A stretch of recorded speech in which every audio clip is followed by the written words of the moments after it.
بغیر آوی مولا بیٹے کی شادی ہے شرکت فرمائیے. کہا کربلا کے واقعے کے بعد ہمارے گھرانے سے شادیوں میں شرکت کا رواج ہی اٹھ گیا. تو مولا پھر کیسے بلاؤں اپنے گھر میں؟ کہا میرے بابا کی مجلس کر. اس نے مجلس کا اعلان کر دیا. اب مجلس ہوئی, مجمع آ کے بیٹھ گیا. اب وہ گھر سے باہر نکلا. اچھا مدینہ کوئی بہت بڑا شہر نہیں کہ جا کے امام کو لاؤں. دروازے پہ امام خود سے کھڑے. تڑپ کے کہا مولا میں تو آپ کو لینے جا رہا تھا. فرمایا جہاں میرے بابا کا ذکر ہو ضرورت نہیں ہے کوئی مجھے آ کے بلائے. دنیا میں جہاں بھی حسین کا ذکر ہے. خیر امام کو ممبر کے قریب لا کے بٹھایا گیا. مصائب بھی خطیب نے ایسے پڑھ دی. اکبر, دیکھیں اکبر کربلا کا وہ شہید ہے. ایک جملہ میں نے شاید پہلے دن کہا تھا, لاشا اٹھانے سے پہلے حسین کے بال سفید تھے. اکبر کا لاشا اٹھایا تو سر و داڑھی کے بال پہلے کالے تھے, سر و داڑھی کے بال سفید ہو گئے. اب جو مصائب پڑے کسی کو کسی کا ہوش نہ رہا. مجلس ختم. بہت مشہور روایت ہے لیکن پھر ہر سال شہادت پہ یاد آ جاتی. بانی مجلس قریب آیا. مولا تو ہی نہیں, کہاں ہے؟ دیکھتا چلا جہاں آنے والوں نے جوتیاں اتاری اس کے قریب غشی کے عالم میں پانی چھڑکا. مولا آپ یہاں کیوں آ گئے؟ کہا جیسے ہی بابا کے مصائب شروع ہوئے جنت سے اتر کے میری دادی فاطمہ زہرا آ رہی, وہاں آ کے بیٹھی جہاں عزاداروں کی جوتیاں ہیں اور بال کھول کے ان سب کے لیے دعا کر رہی. آپ کے لیے دعائے زہرا, ان محترم خواتین کے لیے دعائے فاطمہ, مگر اکیلے نہیں سجاد کے ساتھ. معصوم کی ایک حدیث, ابھی تک تو بات میرے اندازے تھے, اب سند. البکاؤن خمس, آدم سے لے کے قیامت تک رونے والے تو 5 ہی گزرے. چوتھے نمبر پہ کہا کہ میری جدہ فاطمہ, 5ویں نمبر پر کہا میرا دادا سجاد. نام ہی نہیں روکا لیا, فاطمہ اور سجاد. اور اس طرح سے یہ دونوں ہر منزل پہ ساتھ ہیں. یہ تاریخ میں ایک فقرہ آیا, جب رسول اللہ کے بعد فاطمہ اپنے بابا کا ماتم کرتی تھی نا, تو روزانہ فجر کی نماز کے بعد عصا ہاتھ میں لے کے جنت البقیع کے پیچھے چلی جاتی تھی جہاں بیت الحزن ہے. حسین کا ہاتھ تھاما ہوا ہے حسن ماں کے ساتھ. پورا دن وہاں بیٹھ کے ماتم کرتی ہیں, مجلس پڑھتی ہیں, شام کو عصا ہاتھ میں لے کے آ جاتی ہیں. اب مجھے تو نہیں پتا کہ پورا دن مجلس میں کیا پڑھتی ہیں, اتنا یقین ہے کہ اپنا لکھا ہوا نوحہ تو خود پڑھتی ہوں. صبت علیہ مصائب لا انہا صبت علی الایام سرنا لیا لیا. لیکن ایک بار میں نے تاریخ لکھنے والے سے کہا رک جا, مجھے یہ بتا دے کہ تو نے کیا لکھ دیا. فاطمہ عصا ہاتھ میں پکڑ کے جاتی ہیں, عصا تھام کے واپس آتی ہیں. عصا تو بڑھاپے کی نشانی ہے. شہزادی کی عمر 80, 75, 70. جواب ملا فقط 18 سال کی تھی فاطمہ.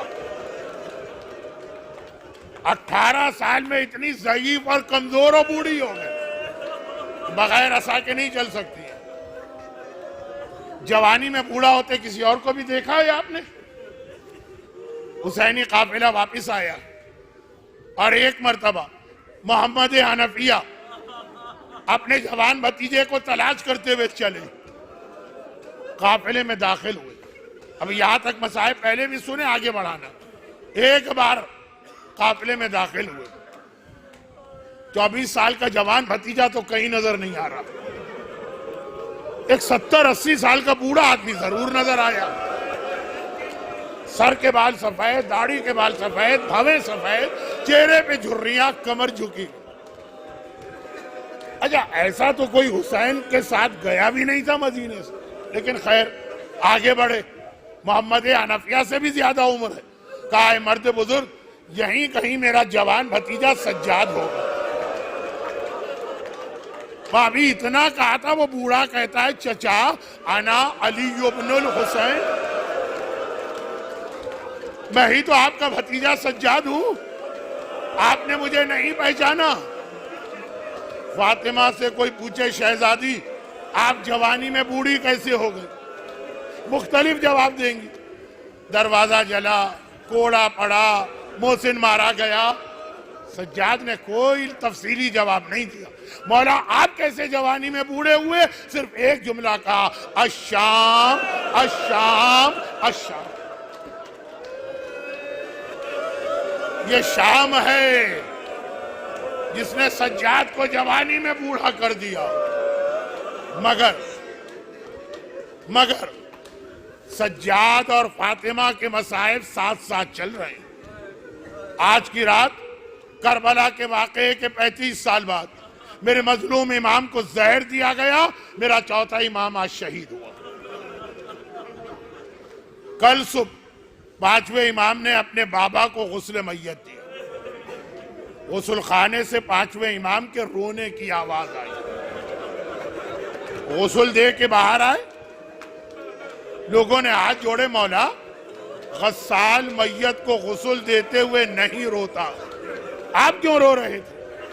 کہا جب میں نے غسل میت کا پانی ڈالنے کے لیے کرتا اتارا تو گلے پر 35 سال بعد بھی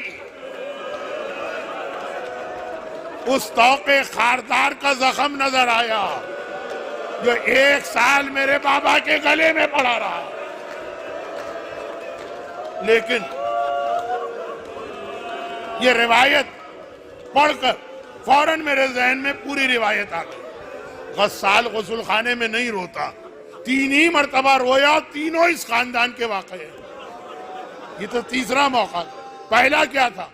مولا علی فاطمہ کو غسل دیتے ہوئے رو رہے ہیں، زینب نے بابا کے رونے کی آواز سنی، غسل دے کے باپ باہر آیا، دامن پکڑ کے کہا بابا اماں کی میت کو غسل دیتے ہوئے کیوں رو رہے تھے؟ کہا بیٹی جب میں نے غسل میت کا پانی کمر پہ ڈالا تو اب تک 95 دن پہلے کے کوڑے کا زخم نظر آ رہا۔ نہیں، آپ اس سے بھی زیادہ روئیں گے جب پہلے اور تیسرے رونے کے بیچ کا رونا سنیں گے۔ اور بیچ کا رونا کون سا ہے؟ جب زندان شام میں ننھی سکینہ، زندان شام میں ننھی سکینہ کو غسل دینے کے لیے غسالہ کو بلایا گیا، ارے چیخیں مارتی بھی باہر آ گئی۔ اور اگر آپ وہ روایت ذہن میں رکھے تو میرے آخری جملے، اس سجاد نے ننھی بہن کو جب دفن کیا تو بظاہر اکیلے تھے، مگر کوئی مدد کے لیے آیا تھا نا۔ تو وہی روایت آج کے لیے بھی کہ 25 محرم کو امام باقر چوتھے امام کا جنازہ لے کے چلے، بقی میں قدم رکھا، لوگوں نے کہا مولا کسی بی بی کے رونے کی آواز آ رہی ہے۔ کہا یہ میری دادی فاطمہ ہے جو اپنے سجاد کا ماتم کرنے آ گئی، خالی ماتم کرنے نہیں۔ میں نے خود ایک خطیب سے سنا، خالی ماتم کرنے نہیں، جب ایک بار امام باقر باپ کی میت کو قبر میں اتار رہے ہیں، ایک مرتبہ قبر سے 2 ہاتھ باہر آتے ہیں، فاطمہ کی آواز آتی ہے باقر بیٹا تو اکیلا سجاد کو قبر میں نہ اتار، سجاد کو میرے حوالے کر۔ فاطمہ سجاد کو لینے آئی ہے، ماتم سجاد، واہ سجادہ واہ سجادہ۔ علی علی علی علی